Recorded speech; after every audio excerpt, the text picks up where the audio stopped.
হাই Facebook family মোক খুদি আছিলে কোনেবা এই কাম আপুনি কি কৰে এয়া মোৰ কাম হয় মই ড্ৰাইভাৰ কৰো এইটো মেচিনত এয়া ময়ে হয় মেচিন ঘূৰাই থকাটো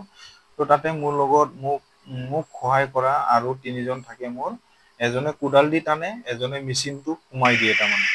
তো আপোনালোকে লাহে লাহে চাই যাব এইটো কামটো দেখাত যেনেকুৱা সহজ আপোনালোকে দেখা পাইছে তেনেকুৱা সহজ নহয় ৰ'দে বৰষুণে লাগিয়ে থাকিব লাগিব তো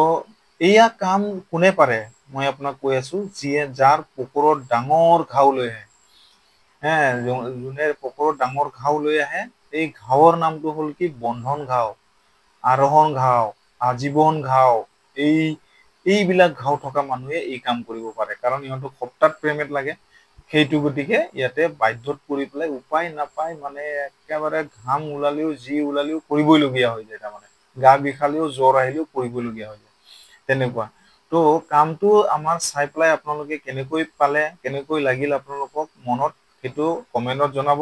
আৰু এটা কথা মই কৈ থওঁ ইয়াতে কেৰেলাত কেতিয়াও ভূমিকম্প নহয় কাৰণ গোটেই পাথৰ আমি 100 ফুট তললৈকে খাওঁ 150-100 ফুট তেনেকুৱাকৈ যায় আমি কাটাটো তো আপোনালোকে চাই যাব ভিডিওটো ধুনীয়াকৈ মই বনাই দিছো এনেকুৱা গাড়ী দি লোড কৰি থাকে গৈ থাকে চাই পেলাই আপোনালোকে কমেন্ট কৰিব